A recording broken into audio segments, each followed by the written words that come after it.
The wind had been screaming for 6 hours. Margaret Voss sat in the wooden chair beside the stove and did not move. She was 64 years old, and her hands resting flat on her knees were the hands of a woman who had crossed an ocean, buried a husband, buried a son, and spent the last 4 months lifting things that were too heavy for her. The knuckles were swollen. Two fingernails had grown back wrong after splitting down to the quick in September. The skin across her palms was the color and texture of old saddle leather. She did not look at her hands. She looked at the wall.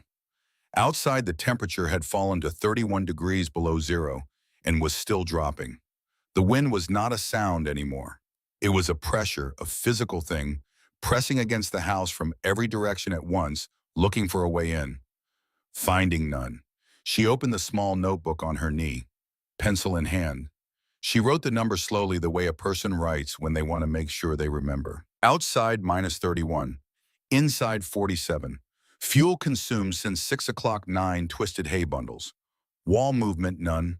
Drafts, none. She closed the notebook and looked up again at the wall. White plaster, smooth and dry, slightly cool to the touch if you pressed your palm against it, but nothing like the cold that was trying to get through from the other side. 2 feet of compressed prairie grass sealed in lime, and the cold could not find its way past it. In the larger bed against the far wall, Liesel and Rudy slept under 2 quilts, Liesel's arm thrown over her younger brother, the way it always was, the way it had been, since the night they understood that the world could take people from you without asking permission. In the wooden crate beside the stove, little Elias breathed slowly, steadily, his small chest rising and falling under a wool blanket, his face soft and unknowing in the firelight. They were warm. All 3 of them were warm. Margaret Voss looked at her children sleeping through the worst night Arthur County had seen in 20 years, and she thought about a woman who had been dead for 7 years. A woman who had stood in a doorway in the Volga German colonies of southern Russia and explained something to a 12-year-old girl while they plastered a wall together with their bare hands. Stroh hält Luft, the old woman had said. Luft hält Wärme. Straw holds air. Air holds heat. Margaret closed her eyes. Outside, the wind screamed. Inside, the fire crackled low. The walls did not move. She had built this. She had built this with 64-year-old hands and $23 in the memory of a dead woman's voice. 7 months ago, she had not known if she could. June had come to Arthur County the way it always did, indifferent and enormous. The sky pressing down on the sandhills from every direction, the grass bending in the wind that never stopped. The wind in Arthur County did not stop. It was not weather, it was geography. Margaret had stood in the doorway of the claim shanty on a Tuesday morning in the second week of June and looked at the land that's way you look at something you are trying to understand. 8 feet wide, 10 feet long, single-wall pine boards hauled 60 miles from North Platte at a cost her son had calculated down to the nail. Gaps between the planks wide enough to see daylight through. Wide enough in winter for the cold to pour through like water. Heinrich had built it to last 2 summers. Long enough to prove up the claim. Long enough to save for something real. Heinrich was gone. The draft horse had kicked him in the chest during spring plowing on a Wednesday afternoon in April. He had lived 3 hours. 3 hours to him. Long enough to tell her to sell the claim and take the children back to Lincoln. Long enough for her to hold his hand and say nothing because she knew something he did not know. There was no one in Lincoln. There was no one anywhere. His wife had died when Elias was born 11 months ago, and the relatives that existed on paper had made it quietly clear in the months since that a widow of 64 with 3 small children and a homestead claim in the Nebraska sandhills was a problem they had not budgeted for. Margaret had nodded when Heinrich told her to go to Lincoln. She had held his hand. She had not argued because a dying man does not need to be argued with. Then she had buried him beside the corner post of the north field where he had wanted someday to build a proper fence, and she had gone inside and counted what was left. $23 in a coffee tin under the floorboards. 1 milk cow, 4 chickens. The draft horse that had killed her son and now stood in the corral looking at her with no expression whatsoever. 4 years left to prove up on 160 acres of sandhills prairie that grew grass and not much else. 3 children, Liesel 7 years old, Rudy 5, Elias 11 months. She had stood in the doorway of that 8x10 shanty and done the arithmetic that the county had been doing for her since the day of the funeral, and the arithmetic came out the same way every time. A proper frame house cost $140 in lumber alone, hauled from North Platte more if you could not do the work yourself. She had $23 and could not swing a felling axe. Sod construction cost almost nothing in materials, but the Sand Hill sod was sandy and loose. It crumbled when you cut it. The Erickson family 3 miles north had built from Sand Hill's turf in 1878. It had collapsed inward during the first wet spring, and they had nearly not survived the second winter in the ruins of it. A dugout half underground, half sod cost almost nothing. But dugouts flooded in spring. The walls bred mold. Children died of lung sickness in dugouts every year, and Margaret had looked at Elias sleeping in his straw-lined crate and decided that her grandchildren were not going to grow up in the mud. Firewood cost $8 to $12 a cord delivered. She needed 8 cords minimum to heat the shanty through a Nebraska winter. 8 cords, $64 she did not have. She stood in the doorway and looked at the grass. Grass and sand mile after mile, no trees, no stone, nothing but wind and grass and the sky pressing down. She had left Russia 22 years ago with a family that no longer existed. Her husband had died in 1889. Her daughter had died in 1891. Heinrich had been the last of them, and now Heinrich was gone too. And she was standing in a doorway in the Nebraska sandhills with $23 and 3 grandchildren in a claim shanty that would not survive November. The arithmetic said go. Margaret Voss looked at the grass. She thought about her grandmother. Jedediah Hartwell came on a Thursday, 2 weeks after the funeral. He was 55 years old and looked older the way men who have spent 20 Nebraska winters outdoors always look older. The skin of his face deeply lined and the color of the dirt he worked. He had survived the hard winter of 1880, watched it kill livestock across 3 counties, and freeze 2 neighboring families in houses they thought were sufficient. He had buried people he knew. He had learned things from that winter that he carried with him the way some men carry old injuries, something that ached when the weather changed. He removed his hat at the door. He held it in both hands. He expressed his condolences about Heinrich in a voice that was measured and sincere, and then he told her why he had come. $200, he said, for the claim and the stock. That was fair, more than fair, enough for a train ticket back to wherever she had family, a fresh start. Margaret looked at him. She was not a woman who spoke quickly. She had learned somewhere in 64 years of watching men talk that silence made them uncomfortable in ways that words could not, and that uncomfortable men often told you what they actually meant. Hartwell held her gaze for a moment, then looked at the shanty wall. He reached out and pressed his palm flat against one of the pine boards. Pushed slightly. The board flexed inward a 1/4 inch. He pulled his hand away. He looked at the gap between that board and the next one, the light coming through. He did not say anything about the light. He did not need to. He walked around the building slowly, the way a man walks around something he is trying not to feel sorry for. He pressed his hand against the wall in 2 more places. Both times the boards flexed. Both times he said nothing. When he came back to the door, he put his hat back on and he looked at her with an expression she had seen before on the faces of men who believed they were being generous. Mrs. Voss, he said, I have been in Arthur County for 20 years. I have seen families try to winter in worse than this. I have helped dig them out in the spring. She waited. You are 64 years old, he said. You do not have the strength to cut timber. The nearest trees are 40 miles south along the Platte. You cannot afford lumber. You cannot afford firewood. You have no husband, no sons, no neighbors close enough to matter. He paused. I am not buying your land, Mrs. Voss. I am trying to save those children. He said it plainly without cruelty. That was what made it difficult. He was not a cruel man. He was a man who had buried people and did not want to bury more. Margaret said she would think about it. He nodded, put his hat back on, and walked to his horse. Liesel had been standing at the corner of the shanty the entire time, bare feet in the dirt, listening with the focused attention of a 7-year-old who understood more than adults assumed. She watched Hartwell ride away, then turned and looked at her grandmother. Are we going to leave? She asked. Margaret looked out at the grass rafts for a long moment. Then she went inside and started supper. That night, after the children were asleep, Margaret sat at the table with a piece of paper and a pencil. She was not a woman who wrote much. Her penmanship was adequate, and no more the product of a 1-room schoolhouse in a German colony along the Volga River, lessons conducted in a language that no longer surrounded her.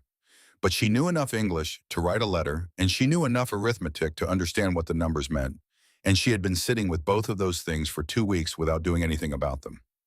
She put the pencil to the paper. She got as far as the date before she stopped. She sat there for a long time looking at the date, June 18th, 1898, and thinking about what came next.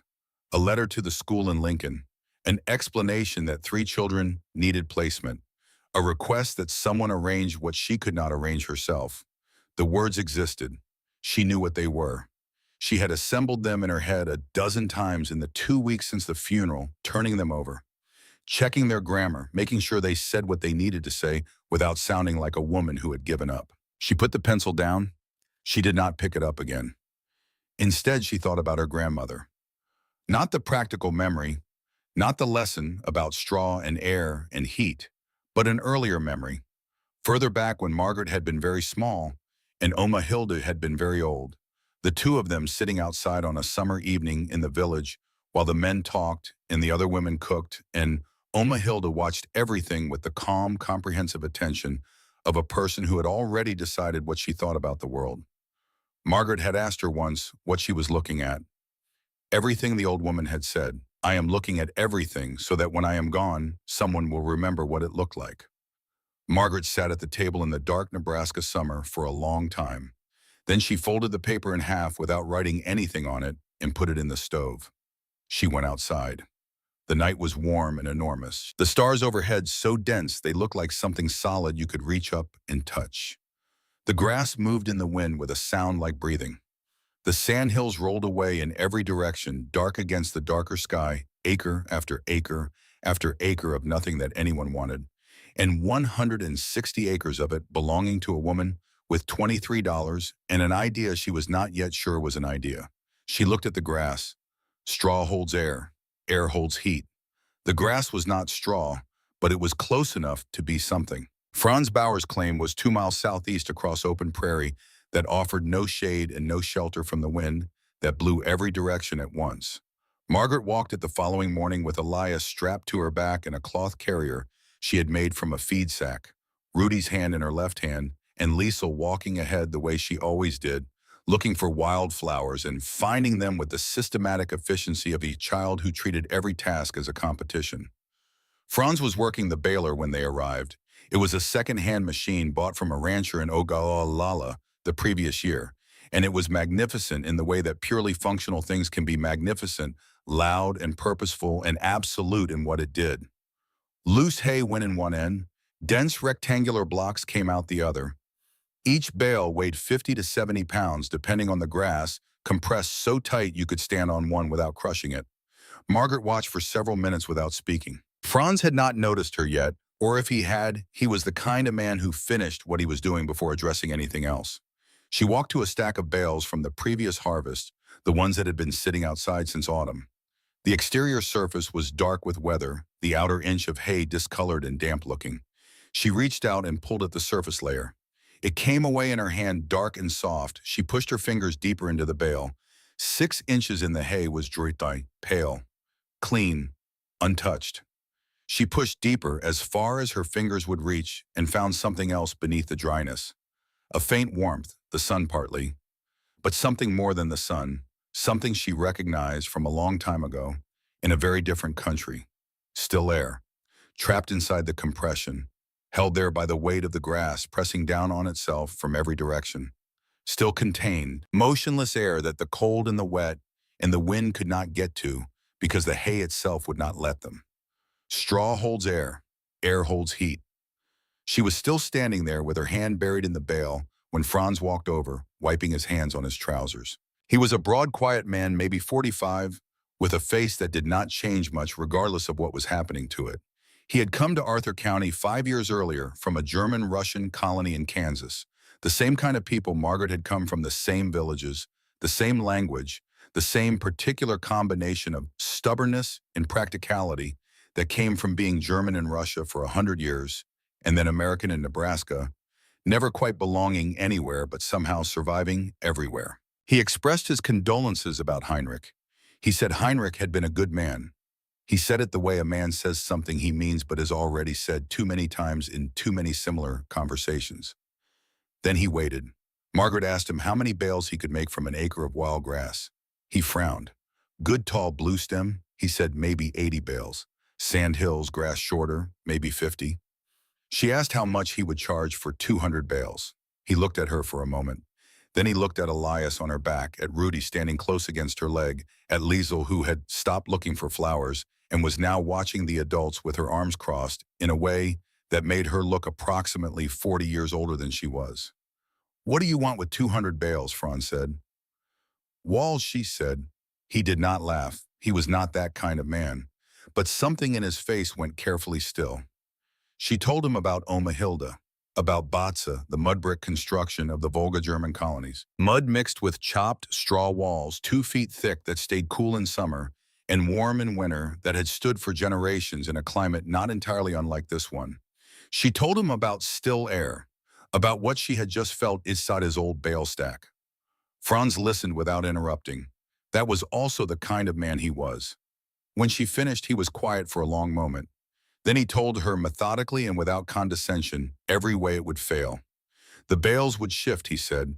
Batza walls were mud with straw inside, and the mud held the straw together into something rigid. Hay bales were just hay. Stack them up and they would move, settle gap. One hard wind and the wall came apart. She told him about wooden stakes driven through vertically pinning the bales to each other and to the foundation below, like pinning layers of fabric before you sew them. Franz considered this. Then he told her about rot.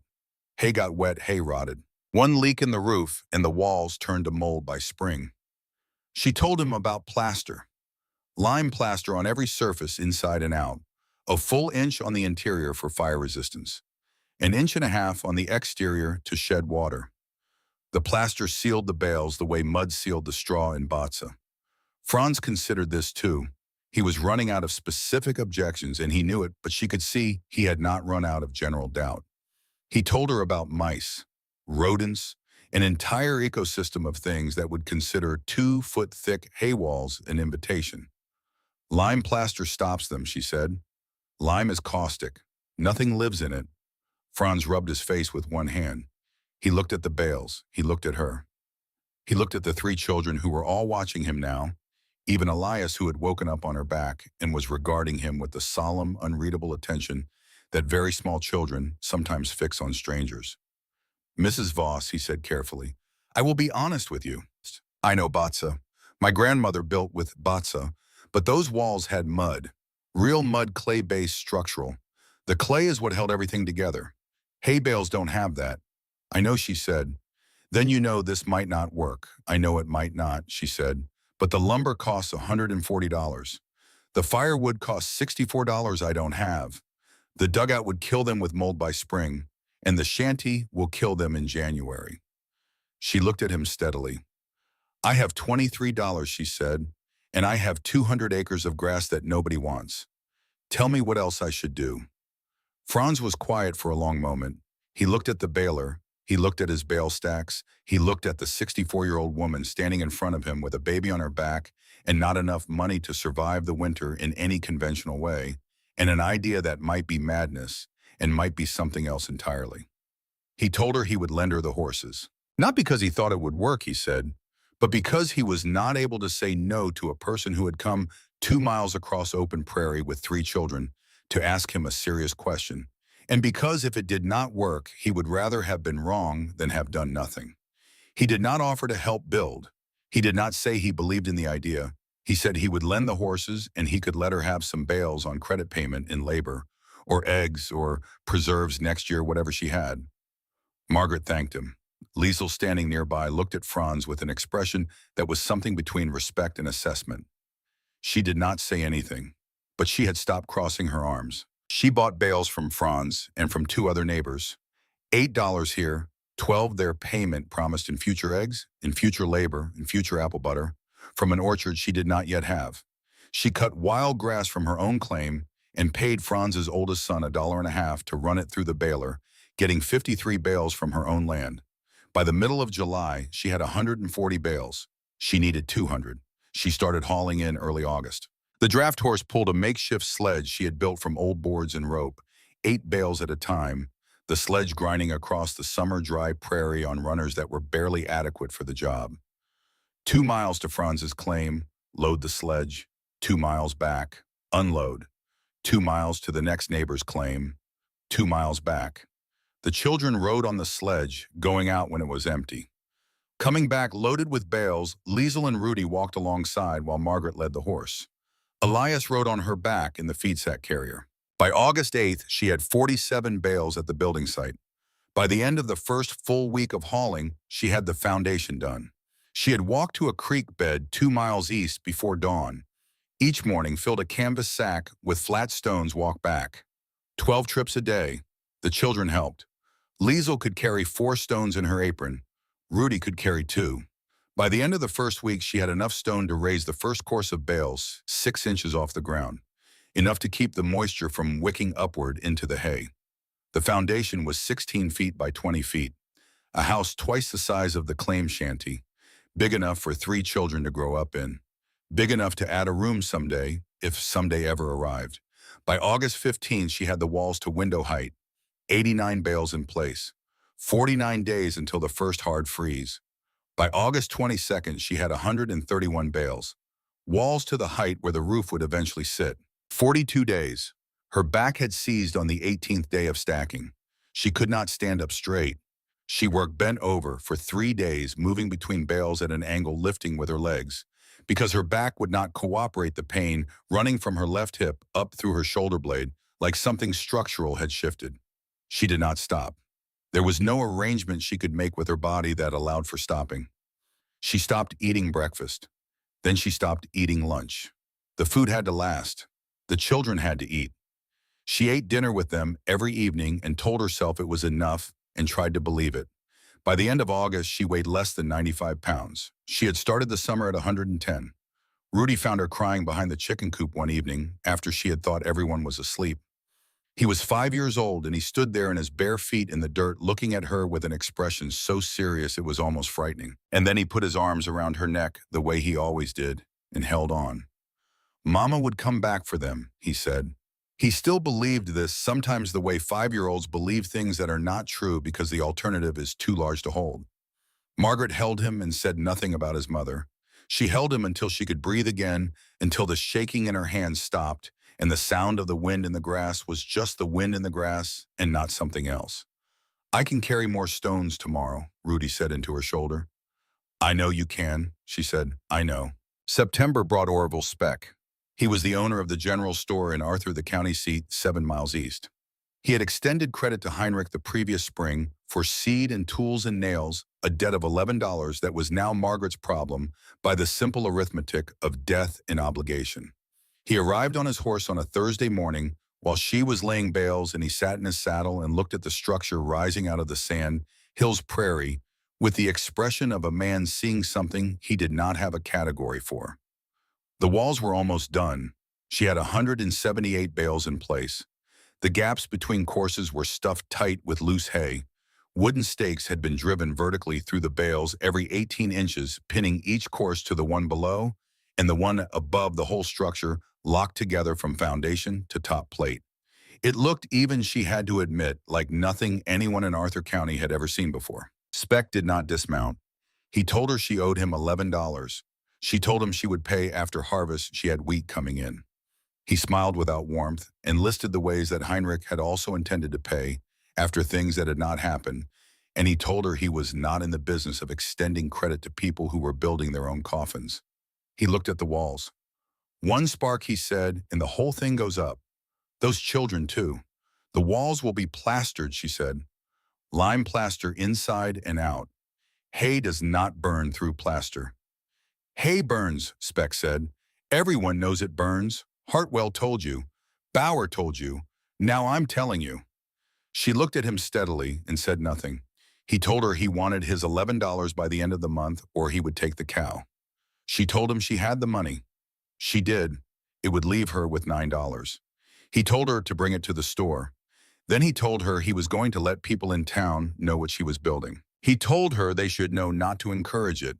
He rode away. She stood there for a while looking at the place where he had been.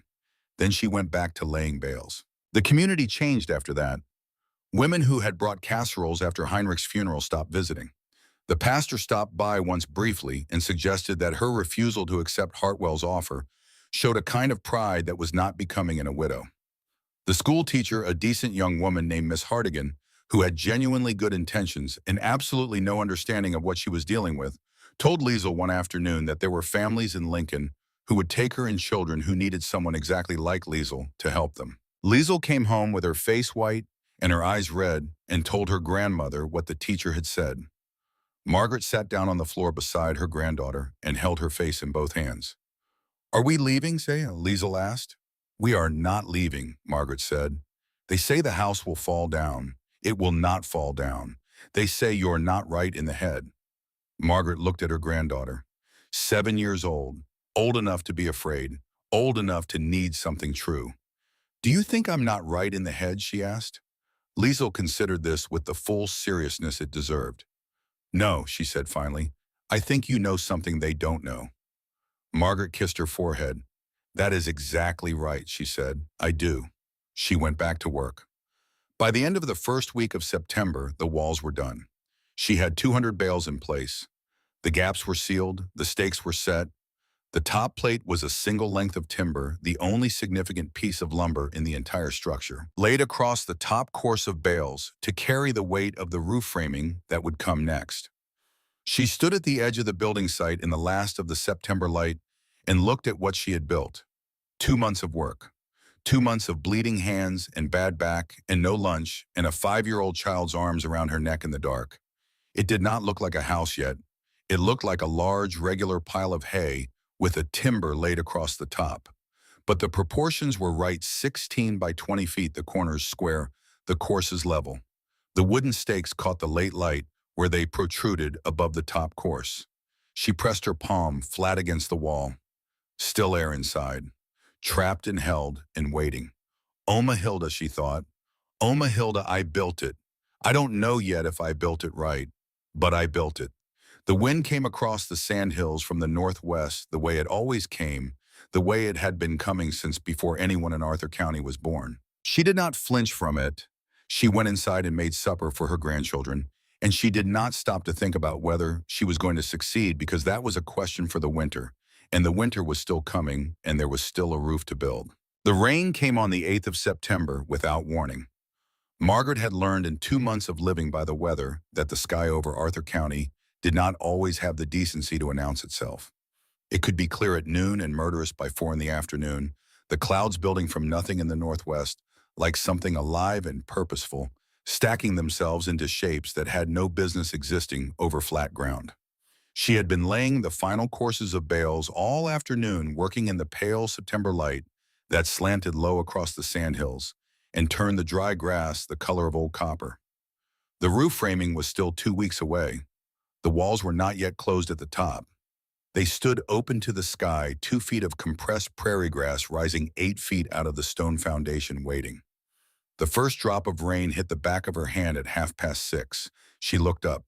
The sky to the northwest was the color of a bruise. She got the children inside the old claim shanty before the real rain arrived. Liesel carried Elias. Rudy ran ahead. Margaret stood in the doorway of the shanty for 30 seconds, looking at the unfinished walls of the new house, the open-top courses, the hay exposed and waiting, and then the rain came down hard enough to hurt, and she stepped inside and pulled the door shut behind her. The storm lasted 4 hours. She could hear it against the shanty roof, a continuous hammering that peaked and retreated and peaked again, and she sat on the edge of the bed with Rudy against her side and Elias in her lap, and Liesel pressed close on the other side, and she listened and did not speak because there was nothing useful to say. When the rain stopped, it stopped completely, the way summer storms in Nebraska sometimes did, as if someone had simply closed a door. The night was suddenly quiet. The frogs in the creek bed 2 miles east started immediately filling the silence with sound. Margaret lit the lantern. She went outside alone.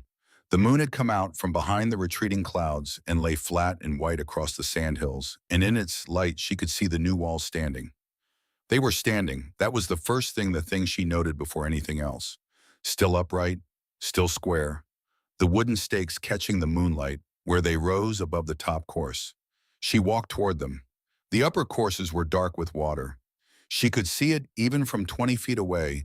The hay visibly changed. The pale, dry gold of it turned to something heavier and darker, the way a beach goes dark at the waterline.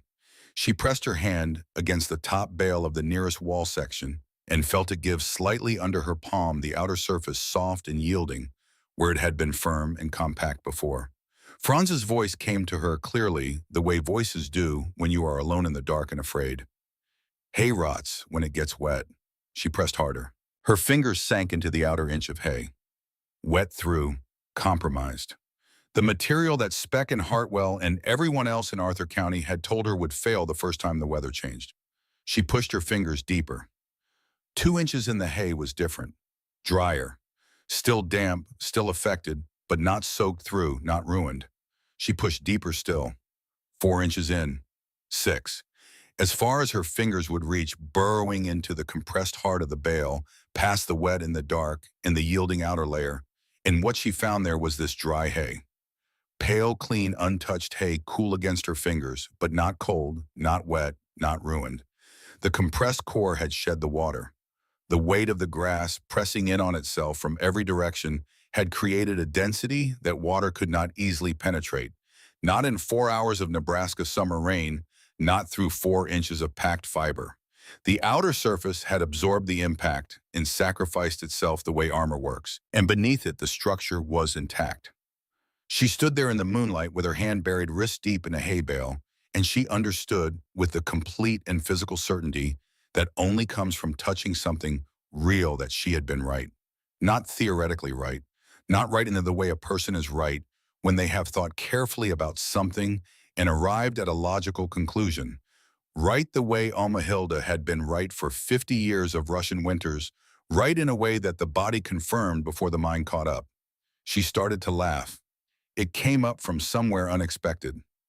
Not from relief, not from triumph, but from something older and more complicated than either of those things, the laughter of a person who has been alone with a dangerous idea for long enough that confirming it feels almost absurd. She stood in the moonlit sandhills of Arthur County, Nebraska, with her hand in a hay bale, laughing quietly in a way she had not laughed since before April. From the window of the claim shanty, a small face appeared in the lantern light. Liesel watching her grandmother, standing alone in the wet dark and laughing at a wall. The girl said nothing. She watched for a long moment, then disappeared back into the interior of the shanty. But Margaret had seen her face before she turned away, and what she had seen there was not alarm. It was recognition. The repairs took 2 days. She stripped the wet outer layers from every bale in the upper 3 courses, pulling handfuls of sodden hay free with her bare hands and throwing them aside, working from first light until the light failed her, fingernails splitting again, the skin across her knuckles reopening in the places it had barely finished healing. She replaced the worst of the material with dry hay from the supply she had kept stored in the claim shanty. Restuffing the gaps, repacking the outer surfaces, driving the wooden stakes an additional inch deeper through each newly patched course. One bale had taken the full force of the rain at a low corner where the water had pooled and stood for hours. She pulled it entirely, dragged the 70-pound block out of the wall with both hands and her full body weight, and replaced it with a dry one from the stack. The wall held its shape while she worked. The stakes in the adjacent bales kept everything aligned. It was like pulling a single brick from a well-built column, the rest of the structure indifferent to the absence of one component. She lost 2 days of work. She had 41 days left until the first hard freeze, and she had a roof to build and a full exterior coating of plaster to apply before that freeze made outdoor work impossible. She did not allow herself to think about the number 41 the way it wanted to be thought about. She thought about it the way she thought about the distance to Franz's claim when she needed to walk it as a fixed quantity that did not change no matter how she felt about it, and therefore not worth feeling much about. She went back to work. The roof went up in the last week of September. She hired Franz's oldest son, a 16-year-old named Martin, who was large for his age and quiet in the way of people who have grown up around adults who meant what they said. She paid him $2 for 4 days of work money. She did not entirely have money. She wrote into the column of debts in her Bible alongside the bales she owed Franz, and the $11 she had paid Speck, and the wages she had promised in future eggs and future apple butter and future labor to neighbors who had sold her materials at prices slightly below what they had wanted. The debt column in her Bible was longer than the asset column. It had been longer for months. She had stopped comparing them. Martin helped her set the ridge beam in the rafters.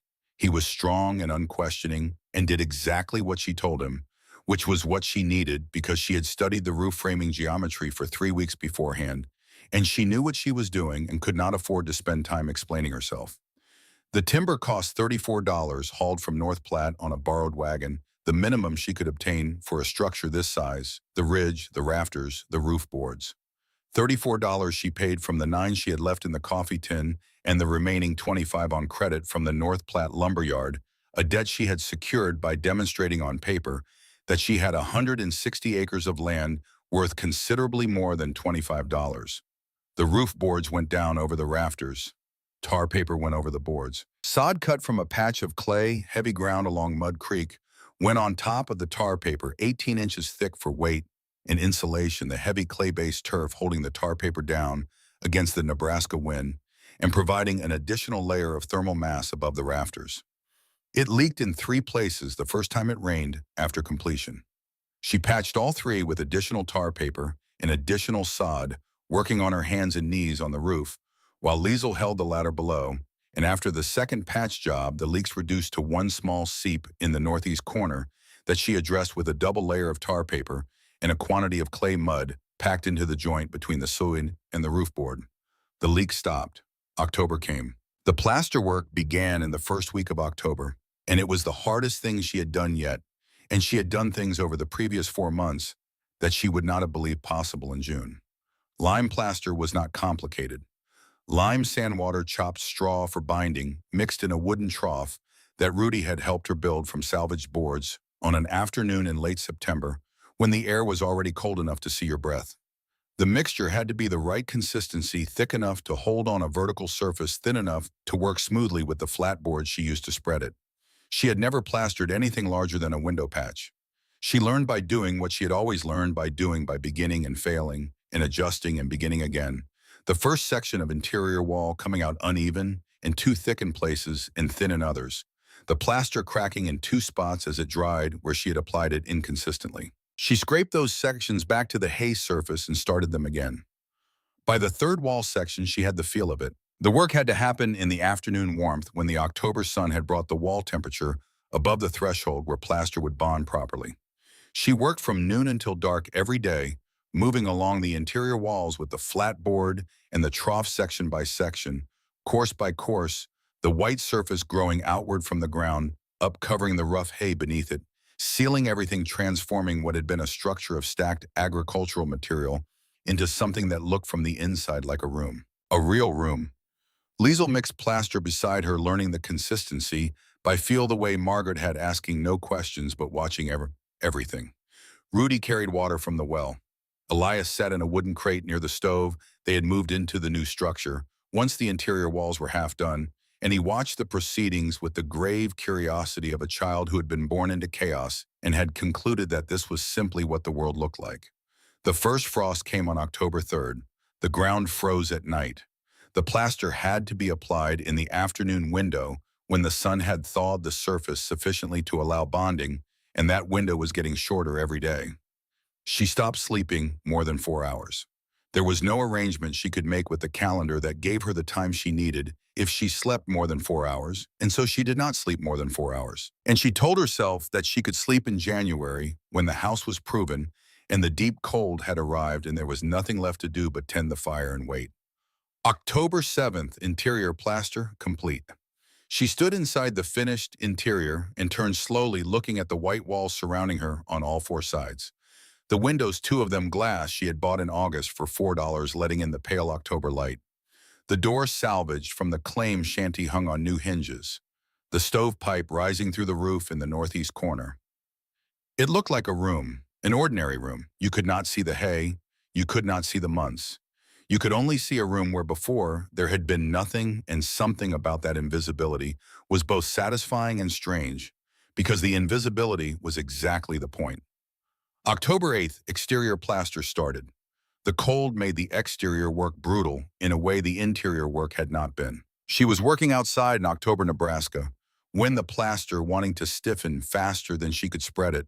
her hands losing sensation in the fingertips within an hour of starting each session, the flatboard skating across surfaces that were sometimes too cold to accept the mixture properly. She wore every layer of clothing she owned, and still the wind found her. She worked anyway. October 10th, October 11th, October 12th.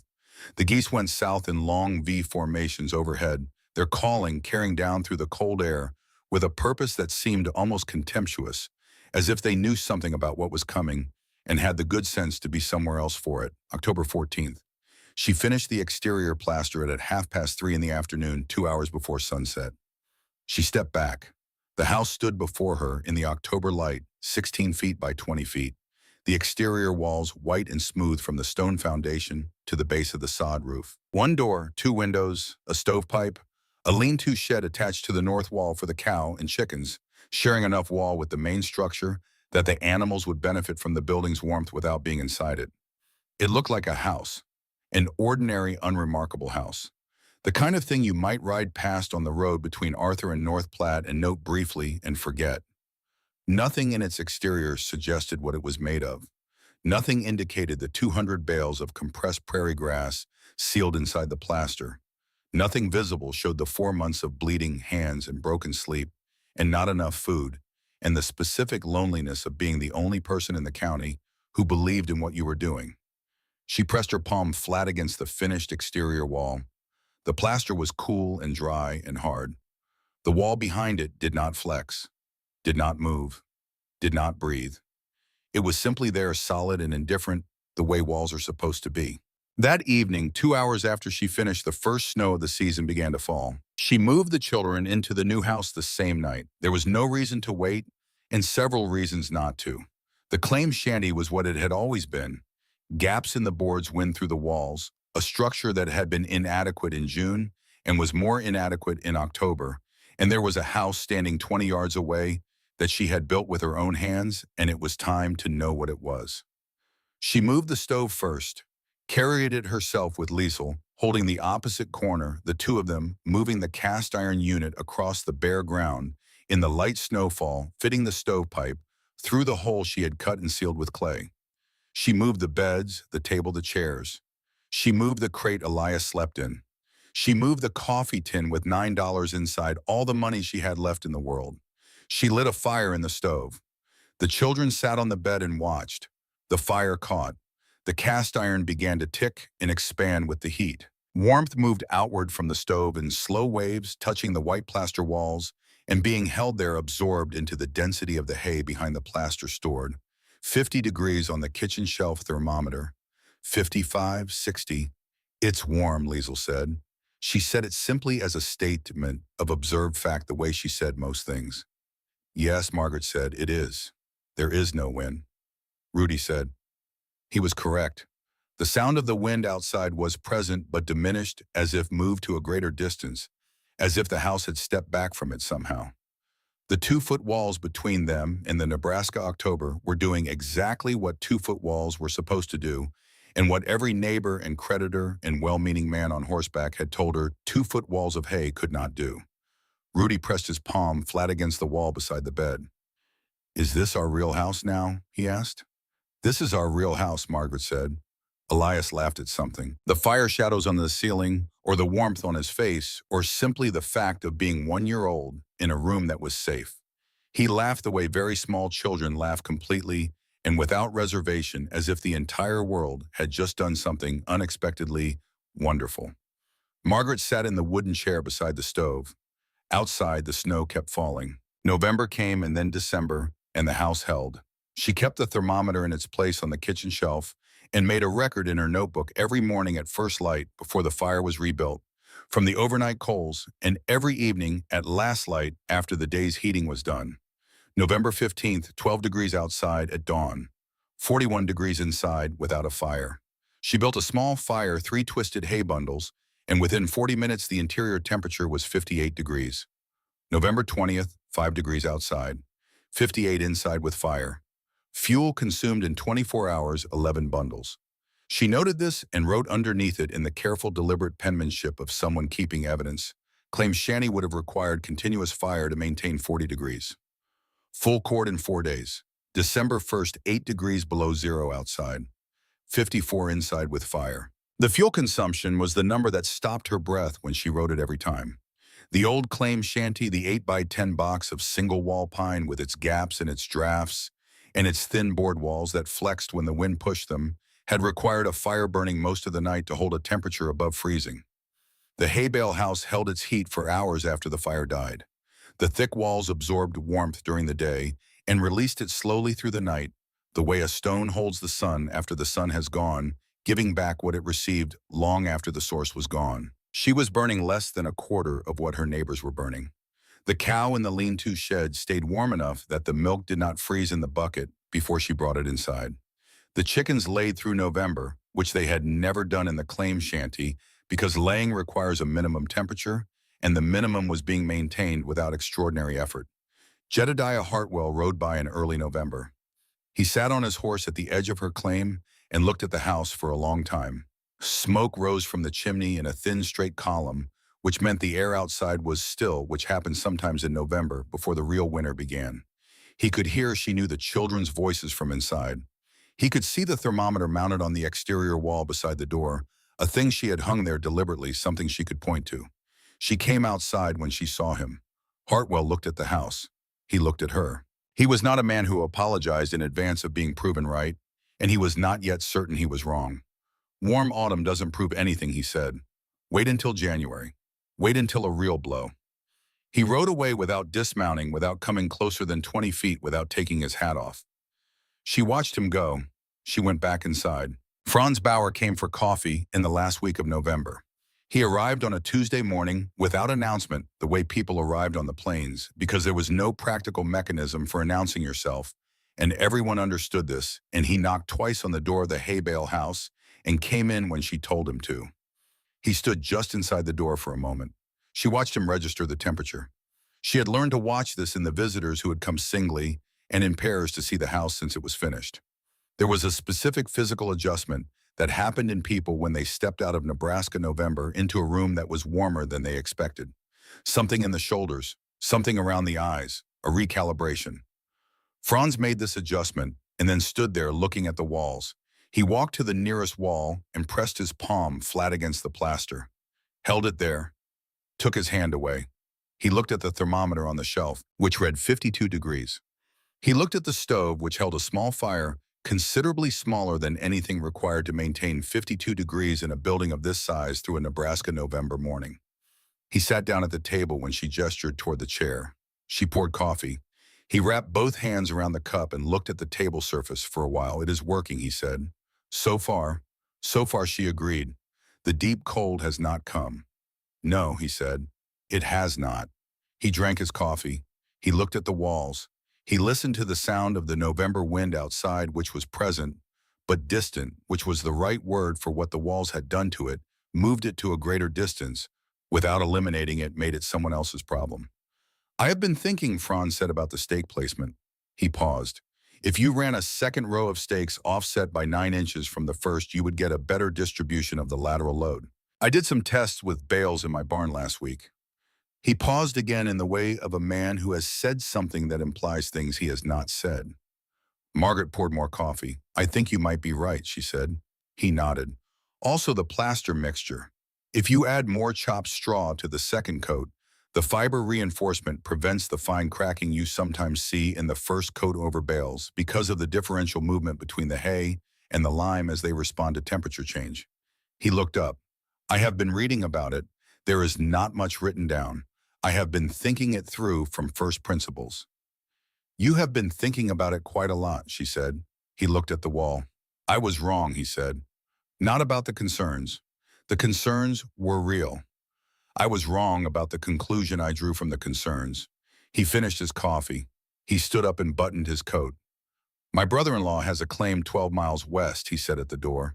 He is planning a frame house. He is short on lumber money. He wants to build in spring. He paused.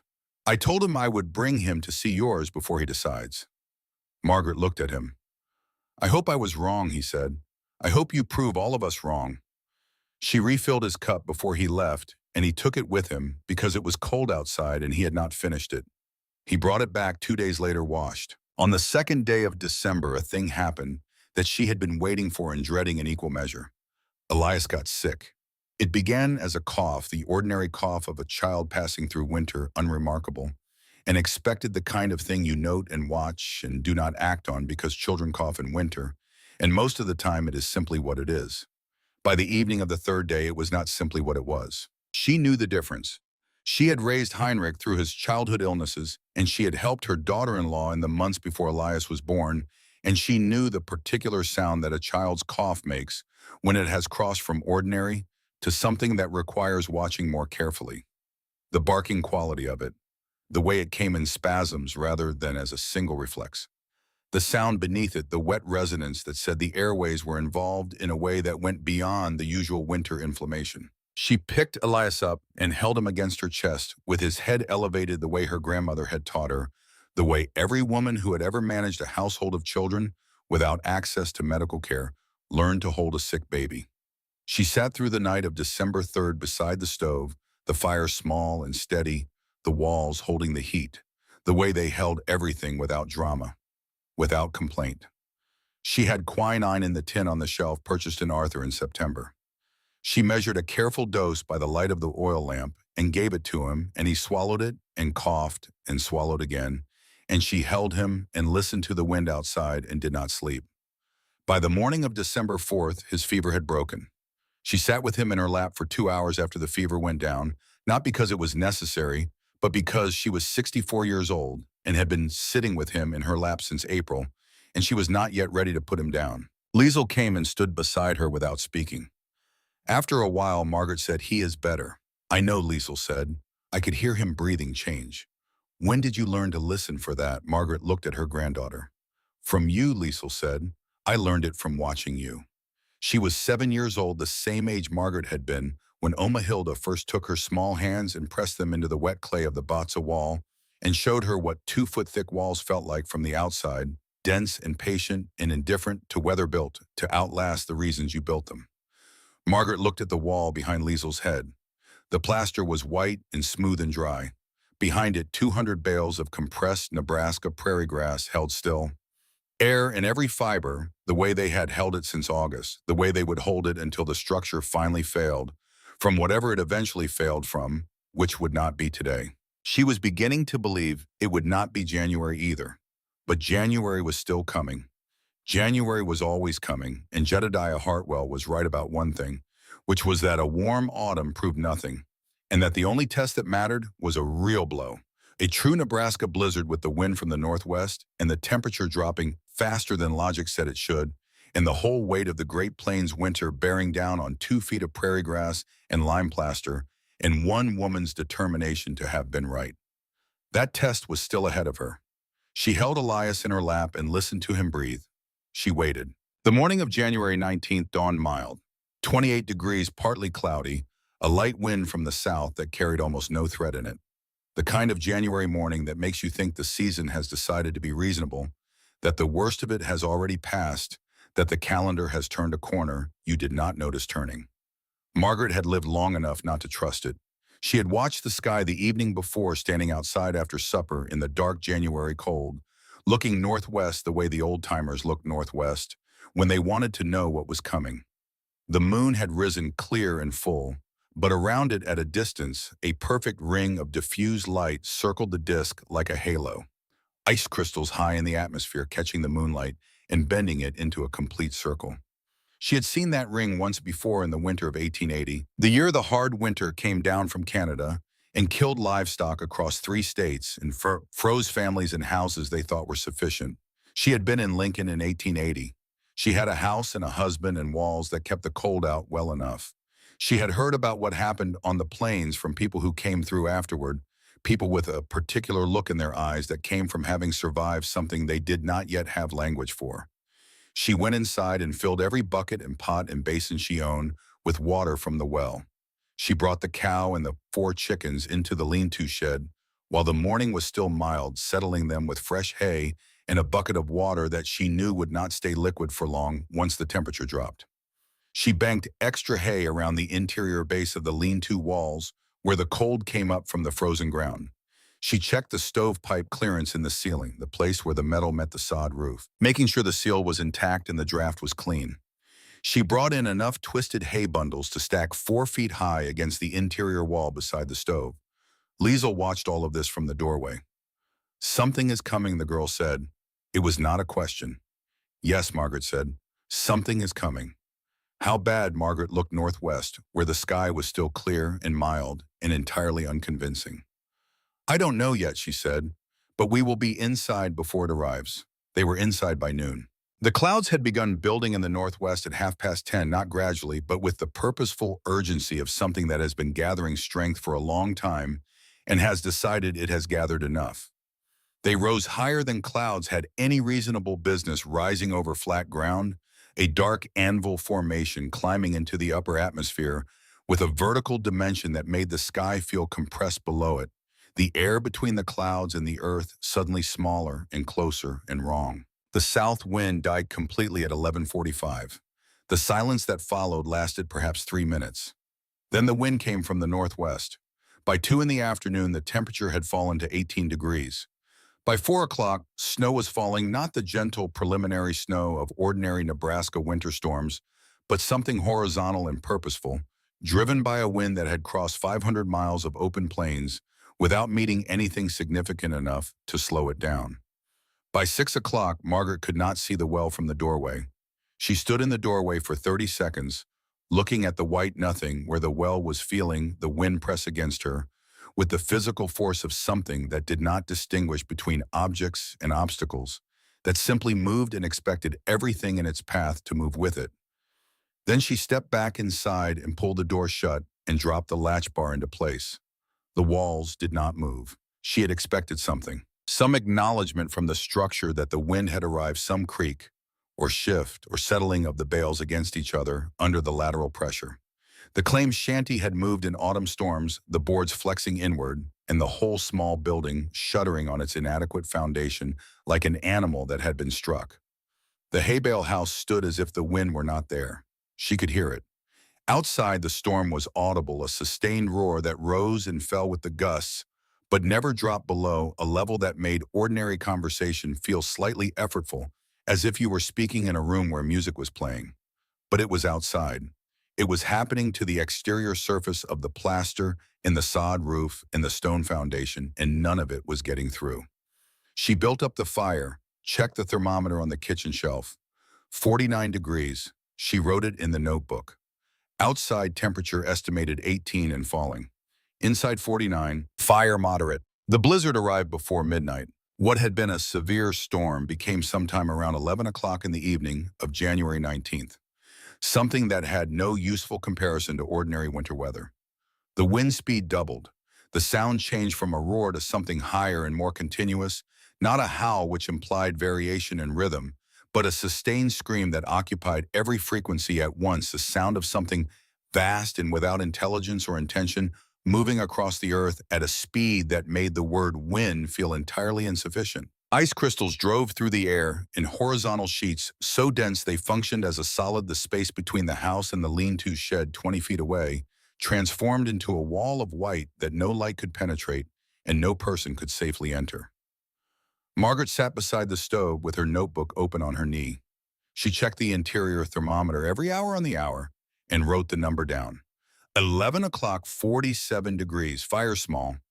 Fuel consumed since 6-9 bundles. She cracked the door 2 inches to read the exterior thermometer, pressing her face into the gap, while the wind tried to force the door fully open against her arm. 14 below zero. She closed the door, dropped the latch, wrote the number. In the larger bed across the room, Liesel and Rudy slept. Liesel had her arm over her brother the way she always did, her face turned slightly toward the wall, her breathing slow and steady. Rudy had curled into himself beneath the quilts, only the top of his head visible, his small body entirely trusting of the structure surrounding it in a way that Margaret found in this particular moment almost unbearably moving. In the crate beside the stove, Elias lay on his back with his arms thrown wide, the way infants sleep when they are warm enough, when the world has not yet taught them to conserve themselves. She added 3 hay bundles to the fire.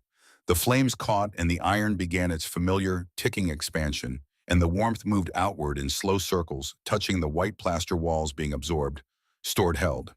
She thought about what was happening 2 miles east. The Peterson family.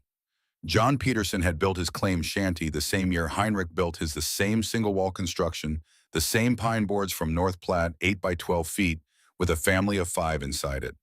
She had spoken with Edna Peterson at the general store in Arthur in November, a brief conversation, the kind women have in public spaces in small communities, where every interaction carries the weight of everything unsaid. Edna Peterson had looked at Margaret's hay bale house the way most of the women in Arthur County looked at it, which was with an expression that contained equal parts skepticism and something she would not have named as hope. Margaret looked at the wall of her house. She thought about the Peterson children. She did not know exactly what was happening in that house right now, and she could not know, and there was nothing she could do about it, and she sat with that knowledge the way you sit with things you cannot change fully and without looking away from them. She opened her notebook and kept writing. Midnight, 47 degrees. Outside 31 below zero and still dropping. The wind had not slackened. If anything, it had intensified the scream from the northwest, reaching a register that seemed to bypass the ears entirely and move directly into the body, settling somewhere behind the sternum as a vibration. The walls did not move. She wrote wall movement none, drafts none, plaster intact. She wrote outside -31, inside 47, fuel since 6 o'clock 14 bundles. Then she sat back and looked at the numbers. 14 bundles of twisted hay over 6 hours to maintain a 47-degree interior, while the exterior temperature stood at 31 below zero, a differential of 78 degrees. She had not known when she started building in August whether it would be enough. She had calculated from Oma Hilda's descriptions of Batza performance, from what Franz had told her about the thermal properties of compressed fiber, from the simple physics of still air, that her grandmother had explained to her when she was 12 years old with clay on her hands. The calculation had said it would work. The numbers in her notebook said it was working. She thought, Oma Hildy, I built it the way you showed me. I built it in Sand Hills, Nebraska, with prairie grass instead of clay and straw, and the walls are holding against 31 degrees below zero, and the children are sleeping. Can you hear me, Oma? Wherever you are. Can you hear what the walls are doing? She was not a sentimental woman. She did not say these things out loud. She thought them in the careful interior language of a person who has learned to keep the most important conversations private because the people they are addressed to are not available to respond and the conversations are happening anyway. She added 2 more bundles to the fire and sat back down. By 2 in the morning, the exterior temperature had fallen to 38 degrees below zero. She read the thermometer through the 2-inch gap in the door, pressing her eye to the space in a wind that tried to take the skin from her face in the seconds it took to read the number. She saw it clearly. 38 below. She pulled the door shut and latched it and stood for a moment with her back against the wood, feeling her face return to itself. Inside 44 degrees. Fire burning low coals more than flame. She rebuilt it. The hay bundles caught immediately, the twisted grass blazing and then settling into a sustained burn that would last 40 minutes before collapsing to coals that would hold heat for another hour. She had learned this cycle in November and understood it now the way she understood the breathing cycles of the children, as a rhythm that required monitoring, but not constant intervention. She sat. She thought about Harold Strand. Strand was a bachelor homesteader 3 miles north, living alone in a dugout that had belonged to the Erickson family before the Ericksons built their collapsing sod house and gave up on the dugout as insufficient. Strand had survived 3 Nebraska winters in it. She had seen him in Arthur, twice a lean, quiet man who kept to himself in the way of people who have chosen solitude carefully and defend it without aggressiveness. She thought about the dugout chimney, the way snow packed into earthen chimneys during hard storms, the opening at the top buried under drifting snow, the draft failing, the combustion products backing into the enclosed space below. She had refused to build a dugout in June because her grandchildren were not going to grow up in the mud.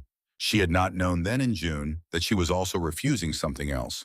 She looked at the stovepipe rising clean and clear from the stove through the ceiling of the hay bale house, the tin collar sealed with clay, the draft pulling correctly, the combustion products moving upward and outward and away from the people sleeping in this room. She thought about Harold Strand and the dugout chimney and the packed snow and she said a quiet and private thing to the night that was not exactly a prayer and was not exactly not one. She heard the horse before she heard the knock. It was past 4 in the morning and she had not slept. The wind had not diminished. She was adding the 31st bundle of hay to the fire when she heard beneath the scream of the storm the sound of hooves on frozen ground, and then a shape appeared at the window, visible for a moment through the gauntlet before the driving snow erased it again, a large dark form on horseback pressing close to the building. She unlatched the door before the knock came. Jedediah Hartwell fell through the doorway. He was encased in ice in a way that took her a moment to process. His coat was sheeted with it, the fabric of his outer layer transformed into something rigid and white, his hat brim coated a quarter-inch thick, his beard and mustache solid. Ice crusted his eyebrows. His horse, visible for a second through the open door before she pushed it shut again, was lathered despite the cold, the sweat freezing on its flanks as it stood, steam rising from the animal into the screaming dark. He could not speak immediately. His face was returning from somewhere far away, the muscles around his jaw working without producing sound, while the warmth of the interior reached him. She took his coat. He did not resist.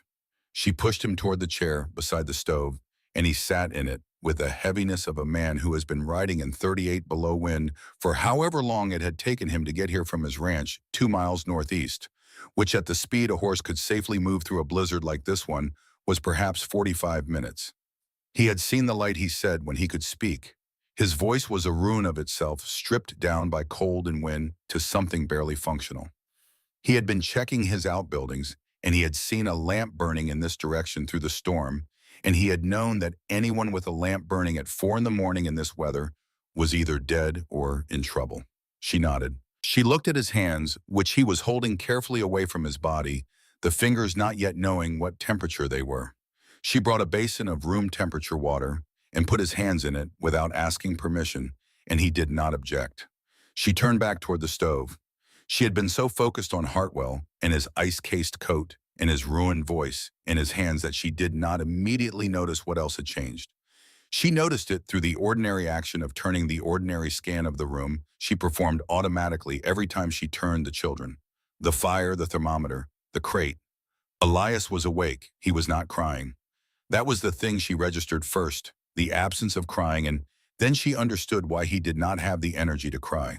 He lay in the crate on his back and looked at the ceiling with eyes that were present but not focused, and even from across the room, she could see the color of him was wrong. The gray-tinged pallor of a child whose body has redirected its resources towards something more urgent than maintaining appearances. She crossed the room in 4 steps and put her hand on his forehead. The heat of him against her palm stopped her breathing for a moment. This was not the mild fever of early December, the ordinary winter illness that had resolved in a day with quinine and careful monitoring. This was a child whose temperature had climbed to a place that was dangerous, that was the kind of number that preceded convulsions in small children, that required medicine she had used the last of in December when Rudy had been sick. She had no quinine. The nearest medicine was in Arthur 7 miles away through a blizzard at 38 degrees below zero. She could not leave. She could not leave 3 children alone in this house, one of them seriously ill, in the worst storm Arthur County had seen in 2 decades. She could not take them with her, because taking a feverish 14-month-old child and 2 small children out into 38 below wind was exchanging 1 death for 3. She could not send anyone because there was no one to send.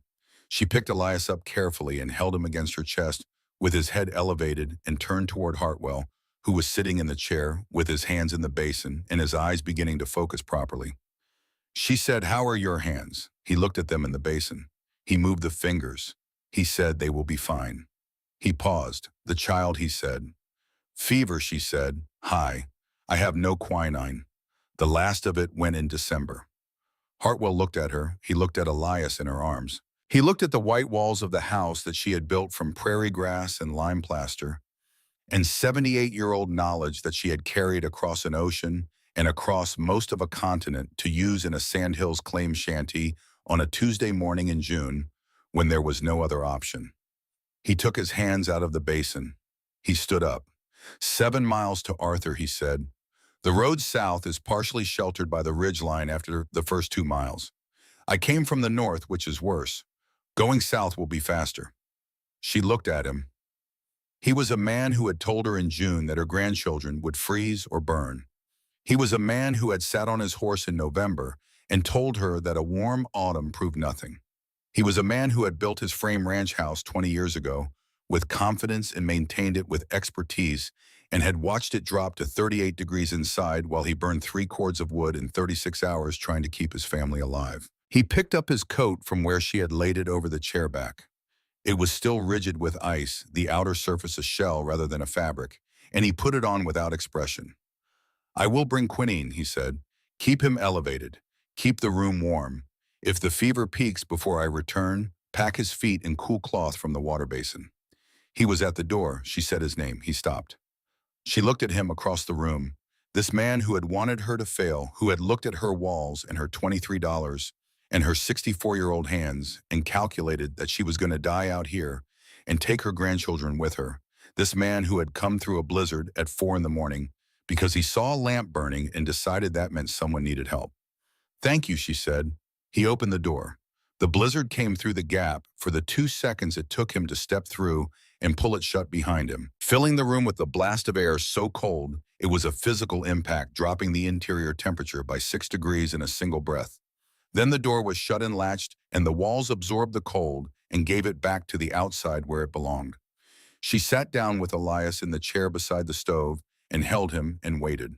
Liesel woke at 6. She came and stood beside the chair without speaking, looking at her grandmother holding her baby brother in the pre-dawn dark, reading the situation with the comprehensive accuracy she always brought to things she was paying attention to, which was everything. "Is he bad?" she asked. "He is sick," Margaret said. "A man has gone for medicine." Liesel nodded. She went to the water basin and wrung a cloth and brought it to her grandmother without being asked. She sat on the edge of the crate and held the cool cloth against Elias's forehead, while Margaret held the rest of him, and the two of them, the 7-year-old girl and the 64-year-old woman, sat together in the firelight and waited for the dawn to come and the storm to say what it intended to do. Rudy woke an hour later and understood without asking that something serious was happening and that his job was to be quiet and helpful. He kept the wood basket filled with hay bundles. He checked the water bucket. He sat at the foot of the bed and watched his grandmother and sister with the serious attention of a 5-year-old who has decided that this is not a situation for questions. The exterior temperature at 7 in the morning was 38 degrees below zero. The interior temperature was 44 degrees with a moderate fire. She wrote both numbers in the notebook. Her hand was steady. The storm broke at mid-morning. She knew it was breaking because the sound changed. The scream dropped to a moan, sustained but lower, the way a storm sounds when the worst of the energy has passed through. And what remains is the trailing edge, still dangerous, still cold, but no longer the same thing that had arrived before midnight. By 9 o'clock, she could see shapes through the east window, the outline of the lean-to shed, the post of the yard fence, the world returning to visibility at the margins, first the center still white and moving, but the edges beginning to resolve into things with names. Elias had stopped improving and had not worsened. His fever held at a level she was watching carefully, not climbing, not receding, simply present, waiting for the quinine that was 7 miles away in a saddlebag on a horse that she had no way of knowing was still moving. She thought about Hartwell riding south in the dark through 38 below wind. She thought about the things he had said about her house in June and November. She thought about what it had cost him to come here in the dark and what it was costing him now.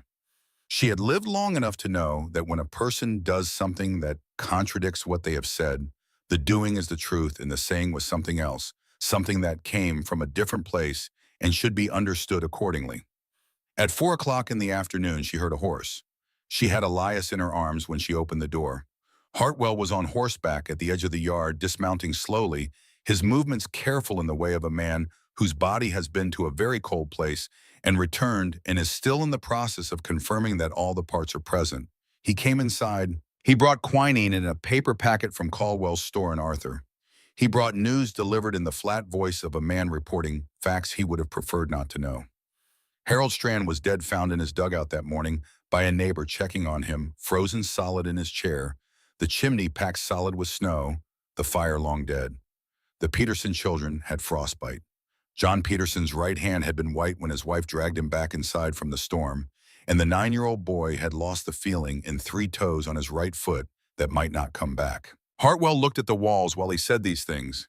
He looked at the thermometer on the kitchen shelf. 44 degrees, she told him. I have been burning approximately 15 hay bundles per day through the worst of the storm.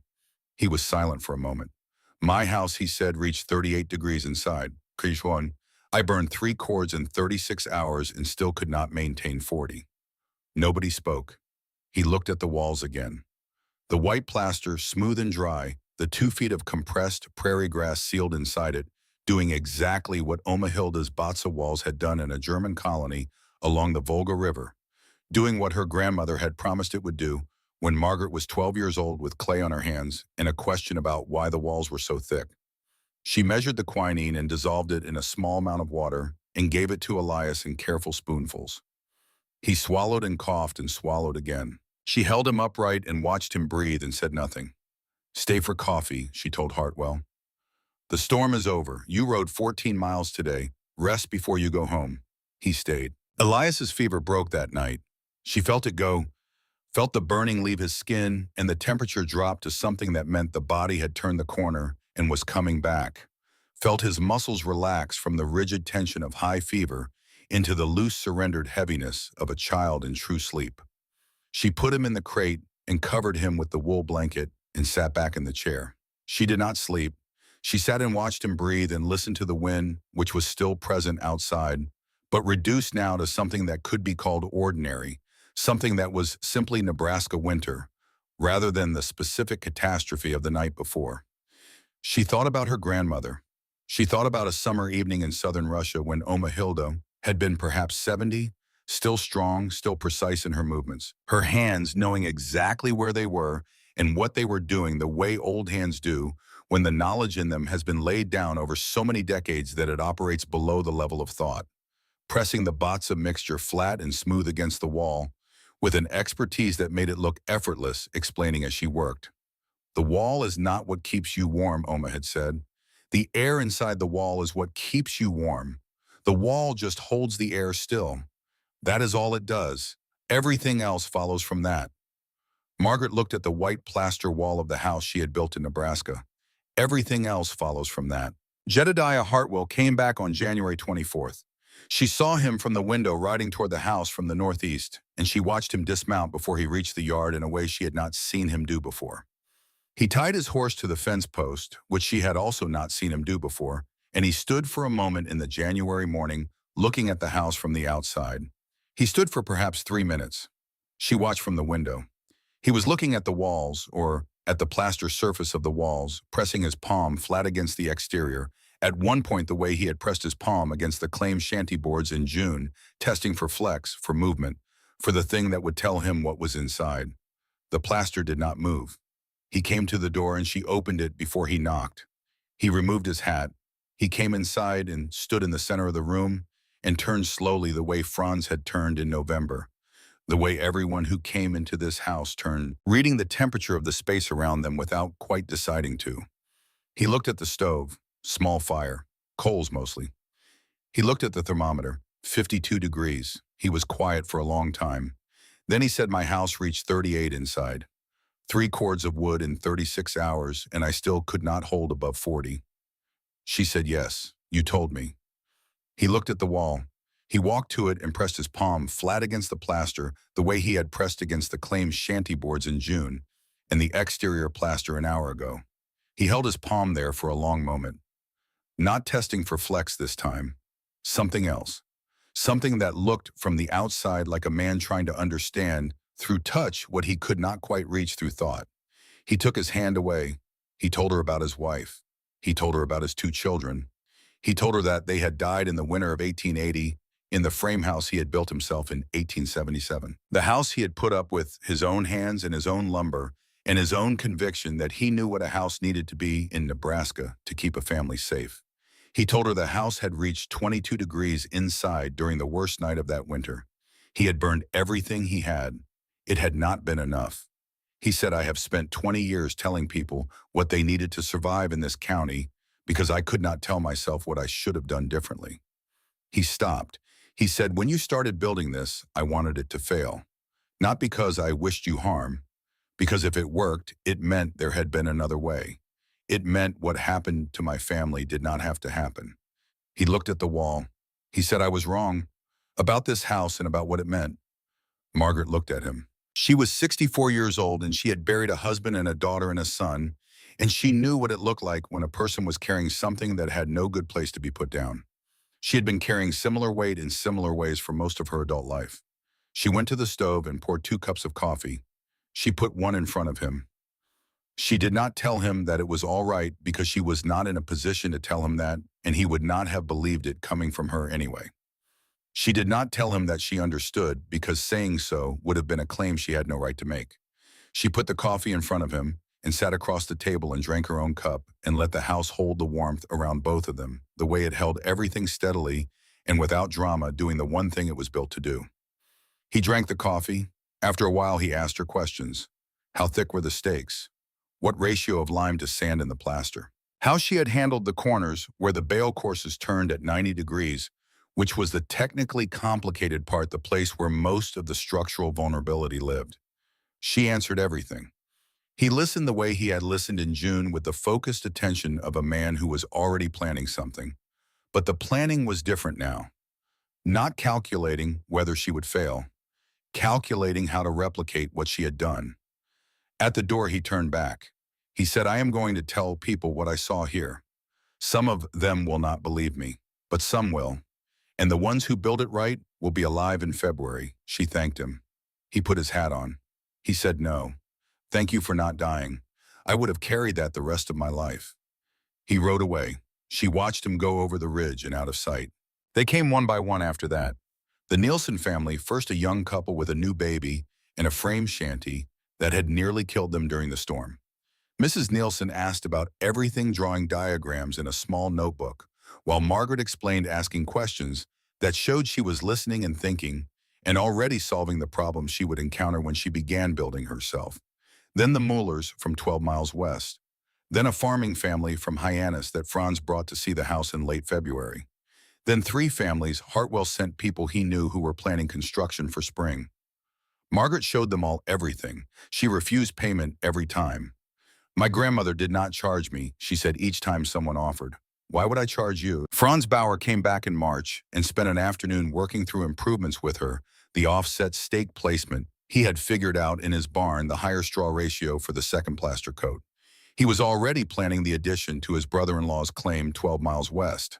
He had gotten interested in the problem the way a certain kind of practical mind gets interested in problems that turn out to have more depth than they initially appeared to. Not stopping when the obvious questions are answered, but continuing into the questions underneath. He would build 3 more hay bale structures before the following winter. Orville Speck did not apologize. He was not built for it. But he stopped predicting her failure, stopped telling new arrivals at the store that the Voss woman had lost her mind. When families came in asking about construction methods for the spring building season, he mentioned hay bale construction among the options and suggested they speak with the widow woman out past the ridge. He said it in a tone that implied he had always considered it a reasonable approach. His conversion was economic rather than moral. It was in its way the most honest conversion of all. By the following winter, 7 hay bale structures stood in Arthur County. By 1905, the number was closer to 30. The technique spread west and north into the Sandhills counties, where lumber was expensive, and grass was the one thing that existed in unlimited supply, where families were trying to build permanent homes from the material that surrounded them and had not yet found a way to do it that worked. Houses, a church in a community 12 miles east, a one-room schoolhouse that the county school board accepted after a formal inspection by a man from Lincoln who pressed his palm against the wall and checked the thermometer and wrote in his report that the thermal performance was, in his estimation, superior to any frame construction he had reviewed in the western counties. Margaret taught anyone who came and asked. She never claimed to have invented anything. The old way, she said every time. My grandmother built this way in Russia. I only remembered it. She proved up her claim in the spring of 1901, 5 years after Heinrich's death. The full homestead period completed the land belonging to her in law, as it had always belonged to her in the more important sense. She planted a kitchen garden on the south side of the house that summer, in a small orchard of apple trees along the creek bed where she had gathered foundation stones 3 years before. Liesel grew up in the house, went to the schoolhouse that Margaret had helped design, came back to help with the farm in the years when Margaret's hands were too painful in the cold to manage everything alone. Rudy grew tall and serious and learned the bale construction from his grandmother with the same systematic attention he had brought to carrying stones as a 5-year-old, treating each piece of knowledge as something to be gathered and kept. Elias, who had lain in his crate in the firelight on the worst night of the winter of 1899, and not known what was being held together around him, grew into a boy who liked to press his palm flat against the house wall the way his grandmother did, as if checking something that needed regular confirmation. "What are you doing?" said Liesel asked him once when he was perhaps 4 years old, standing against the exterior wall with his hand flat on the plaster. "Listening," he said. "To what?" He thought about it.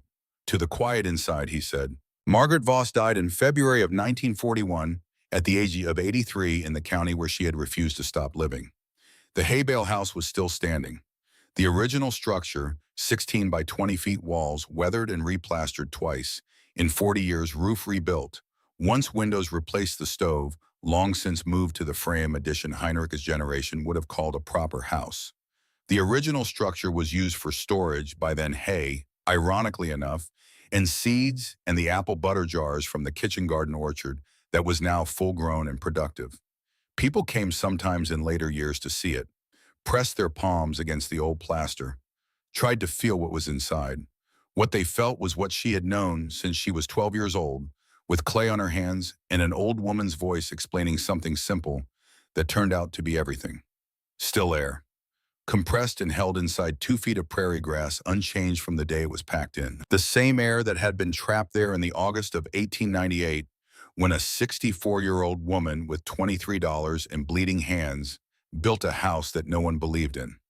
The air that had held 44 degrees on the worst night of the winter of 1899, while the temperature outside fell to 38 below, and people died in structures that should have been sufficient. The air that Oma Hilda had told her about on a summer evening in a German colony along the Volga River 3 years before Margaret was born, pressing a small girl's hands into the wet clay of a thick wall and saying something so simple it took a lifetime to fully understand. Stroh hält Luft, Luft hält Wärme. Straw holds air, air holds heat. The woman who stuffed her walls with prairie grass had been right all along, and the walls she built with bleeding hands and $23 and a dead woman's voice held that truth sealed inside them, patient and certain, long after everyone who had doubted her was gone.